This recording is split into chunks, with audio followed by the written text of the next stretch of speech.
عرس منانا یا پھر چادر چڑھانا کیسا ہے؟ یہ سب بدعت ہیں جی. موجودہ جو پیر وغیرہ کی بیعت کرنا ہے یہ بھی بدعت ہے، کوئی ثابت نہیں. بیعت اسلام میں صرف خلیفہ وقت کی ہے، اور وہ بھی اللہ رسول کے احکامات کے اندر. یہ جو بیعتیں ہیں نا پیروں فقیروں کی، اس کی کوئی اصل نہیں ہے، یہ سب اجتہادی بیعتیں ہیں، اسی پر قیاس کر کے. ہمیں اس سے بھی کوئی اعتراض نہیں ہوگا اگر یہ قرآن و سنت سکھائیں.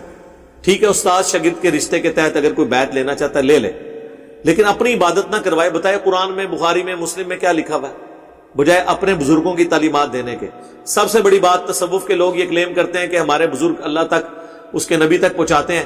ہم یہ کہتے ہیں آپ کے بزرگوں کے سلسلے میں جو سنت اذکار ہیں فرض نماز کے بعد کے، صبح شام کے، وہ تو 90% سے زیادہ آپ کے بابوں کے ہیں، وہ قرآن و سنت میں تو آئے نہیں ہیں. وہ تو ہم پرنٹ کر کے گرین کارڈ اور بلو کارڈ دے رہے ہیں نا آپ کو. لیکن ہمارا مسئلہ ہے کہ ہم بیعت نہیں کرتے، کیونکہ ہماری بیعت ہوئی ہوئی ہے اللہ سے. سورہ توبہ میں ہے کہ مومنین کی بیعت، اللہ نے مومنین کی جانیں اور مال جنت کے بدلے میں خرید لی ہیں، اس بیعت پر خوشیاں مناؤ کہ تم نے اپنا آپ اللہ کو بیچ دیا ہے. بیع عربی میں کہتے ہیں بیچنے کو. بیعت کا مطلب ہے اپنا آپ بیچنا. تو انسان کے آگے اپنے آپ کو بیچ نہیں سکتا، سوائے یہ کہ وہ اللہ کے احکامات کے انڈر کسی کو اپنا لیڈر مانتے ہوئے. یہ نہیں کہ میں تجھے بیچ رہا ہوں. جو قرآن میں ہے سب سے بڑی بیعت تو رسول اللہ کی بیعت ہے نا. لیکن سورہ فتح میں آیا کہ اللہ ان اصحاب سے راضی ہوا جو درخت کے نیچے آپ کے بیعت کر رہے تھے، ان کے ہاتھوں پر اللہ کا ہاتھ تھا. یعنی رسول اللہ اپنی ذاتی بیعت نہیں لے رہے تھے بلکہ اللہ کی بیعت لے رہے تھے. ٹھیک ہو گیا. ہمارے محلے میں جمعے کی دوسری اذان امام صاحب کے سامنے کھڑے ہو کر دی جاتی ہے، کیا یہ ثابت ہے؟ جمعے کی جو دوسری اذان ہے نا وہ تو ویسے ہی ثابت کوئی نہیں ہے، بلکہ یہ جو دوسری اذان دی جا رہی ہوتی ہے نا اصل میں یہی ایک اذان ہے. جو پہلی اذان ہو رہی ہوتی ہے وہ فالتو ہے. صحیح بخاری میں موجود ہے حضرت عثمان غنی کے دور میں جمعے کی دوسری اذان شروع ہوئی تھی. اس میں لفظ تیسری کے ہیں، وہ تیسری سے مراد اقامت کو بھی بیچ میں جمع کرتے ہیں. پہلے ایک ہی اذان ہوتی تھی اور اس میں الفاظ ہیں کہ مدینے کے بازار میں جب آبادی بڑھ گئی تو بازار میں پیرلل میں حضرت عثمان نے دوسری اذان شروع کروائی تاکہ بازار والوں کو پتا چل جائے کہ جمعے کا ٹائم ہو چکا ہے. گھڑیاں تو نہیں ہوتی تھی، اذان کی آواز ہی ہوتی تھی. تو جمعے کی دو اذانیں مسجد کے اندر دینا یہ بدعت ہے. حضرت عثمان نے نہیں دی ہیں، یہ جھوٹ بولتے ہیں. حضرت عثمان نے ایک ہی اذان کو پیرلل میں دو جگہ کیا ہے، جس کا ایکویلنٹ آج کل سپیکر ہے. اب یہ جو حنفی دے رہے ہیں بریلوی دیوبندی اور اہل حدیث کو کہتے ہیں جی اہل حدیث تو حضرت عثمان کی سنت میں عمل نہیں کرتے، یہ تو صحابہ کو نہیں مانتے. وہ صحابہ نے شروع کروائی ہو تو مانتے ہیں نا. حضرت عثمان نے تو جمعے کی دوسری اذان شروع نہیں کروائی، وہ تو پیرلل میں بازار میں شروع کروائی تھی. مسجد میں ایک اذان ہوتی تھی، اور وہ اذان یہاں پہ وہ ہے جو خطیب کے سامنے وہ دیتے ہیں نا، وہ والی اذان. وہ اذان عربی کا، وہ جو امام عربی والا خطبہ شروع کرتا ہے اس سے پہلے ہوتی ہے. اصل اذان وہی ہے.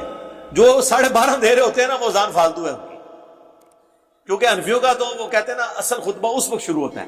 رہ گئے اہل حدیث، تو اہل حدیث چونکہ خطبہ سنت کے مطابق دیتے ہیں، دونوں خطبات کھڑے ہو کر اور عربی اور اردو کو مکس کر کے، کیونکہ خطبہ تذکیر ہے. اللہ کی حمد درود شریف آپ عربی میں اور باقی تقریر تو آپ اردو میں کریں گے. تو وہ تو آلریڈی جو اہل حدیث ممبر پہ بیٹھتے ہیں نا آ کے، وہ اسی وقت ہی وہ اپنی تقریر شروع کرتے ہیں. حنفی جو ہے وہ پہلی تقریر وہ اضافی ایڈ کی ہوئی ہے اور بعد میں عربی والا خطبہ کہتے ہیں اصل خطبہ یہی ہے، اس لیے لوگ عربی کے خطبے میں ہی پہنچتے ہیں. جب انہوں نے خود کہا کہ اصل یہ ہے تو وہ پھر نقل تو نہیں سنتے. ہاں لیکن یہ یاد رکھیے گا بخاری مسلم میں جو حدیث ہے نا کہ جو سب سے پہلے آتا ہے مسجد میں اسے اونٹ نہر کرنے کا ثواب، اس کے بعد جو آتا ہے گائے ذبح کرنے کا، اس کے بعد بھیڑ بکری، پھر مرغی ذبح کرنے اور پھر انڈا صدقہ کرنے کا. اس میں الفاظ ہیں جب خطیب ممبر پہ بیٹھ جاتا ہے تو فرشتے رجسٹر بند کر دیتے ہیں اور وہ ذکر سنتے ہیں، یعنی خطیب کی باتیں، بشرطے کہ کہانیاں نہ ہوں. تو حنفیوں کی جو پہلی تقریر ہے نا اردو والی، اس میں چونکہ حنفی امام ممبر پہ بیٹھ جاتا ہے، لہذا جب وہ ممبر پہ بیٹھ گیا اس کے بعد جو آئے گا اسے جمعے کا عام ثواب ملے گا، خاص ثواب اس کا ختم. عربی خطبہ چھوڑ دو کیونکہ خطیب ممبر پہ چڑھ چکے. یہ ذہن میں رکھیے گا. رہ گیا وہ سامنے دینا، اس طرح کی کوئی ڈیٹیلز نہیں آئی کہ آپ نے بالکل امام کے سامنے کھڑے ہو کے دینا ہے، سائڈ پہ دینا ہے، بلکہ اعلیٰ حضرت کا تو فتویٰ ہے کہ مسجد میں اذان دینا ہی گناہ ہے. وہ کہتے ہیں مسجد کی توہین ہے، مسجد میں اذان دینے کا تک کوئی نہیں، وہ کہتے ہیں اس لیے کہ اذان تو ہوتی تھی مسجد سے باہر لوگوں کو انفارم کرنے کے لیے، تو حضرت بلال تو مینار پہ چڑھ کے اذان دیتے تھے، مسجد کی چھت پہ دیتے تھے، دائیں بائیں حی علی الصلاح حی علی الفلاح پہ چہرہ بھی پھیرتے تھے، ثابت ہے سنن ترمذی کے اندر، تاکہ لوگوں کو پتہ چلے کہ مسجد میں آؤ، کیونکہ اس وقت سپیکر نہیں ہوتے تھے، گھڑیاں نہیں ہوتی تھی، الارم نہیں ہوتے تھے۔ یہ لاجیکلی ان کی بات درست ہے، مسجد کے اندر تو اذان دینے کی کوئی ضرورت نہیں ہے نا، اذان تو باہر کے لوگوں کو بتانے کے لیے، لیکن وہ کہتے ہیں مسجد کے اندر اذان دینا توہین ہے۔ یہ غلو ہے، توہین کہاں سے ہو گیا؟ اگر وہی کام سپیکر سے پورا ہو رہا ہے اور آپ نارمل آواز میں اذان دے رہے ہیں، اچھا ان کو اذان میں توہین نظر آتی ہے جو اللہ ہو کی ضربیں مسجد میں لگواتے ہیں اونچی آواز میں، اور جو آنے پہ نعرے لگواتے ہیں میلاد کے جلسوں میں اور مولویوں کے آنے پہ، وہ کوئی توہین نہیں ہے۔ اس لیے آپ دیکھیں جو پکے رضوی ہیں نا اعلیٰ حضرت کے ماننے والے، انہوں نے باقاعدہ طور پر مسجد کے اندر ایسی جگہ ڈکلیئر کی ہوئی ہیں جو مسجد سے باہر ہیں۔ جی فیضان مدینہ کراچی میں آپ چلے جائیں، جو مرکز ہے دعوت اسلامی کا، الیاس قادری صاحب مدنی چینل والوں کا، اتنی بڑی مسجد ہے، آپ کو مسجد کے سینٹر میں ایک چبوترا نظر آئے گا، آلموسٹ اتنا، جس کے چاروں طرف وہ گرل بھی لگی ہوئی ہے لکڑی کی، ریلنگ جسے آپ کہتے ہیں، بڑا خوبصورت۔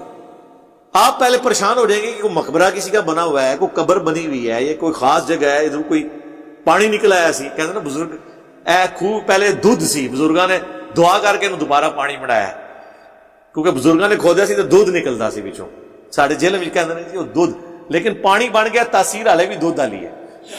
اچھا ان کو پتہ نہیں دودھ میں ویسے ہی 90% پانی ہوتا ہے، تو وہ آپ ان سے پوچھیں گے نا یہ آپ نے بیچ میں چبوترا کیوں بنایا ہوا ہے سینٹر میں، اس کے آگے بھی صفحے ہیں، پیچھے بھی صفحے ہیں، دائیں بائیں بھی جگہ ہے، اور امام کی سیدھ میں بالکل چبوترا ایک اونچا۔ وہ کہتے ہیں یہ ہم نے مسجد بناتے وقت شروع میں اسے مسجد سے باہر ڈکلیئر کر دیا تھا، کیونکہ مسجد کے اندر اذان دینا منع ہے، لہٰذا اس چبوترے پہ کھڑے ہو کے جب اذان دیتے ہیں گویا کہ باہر ہے۔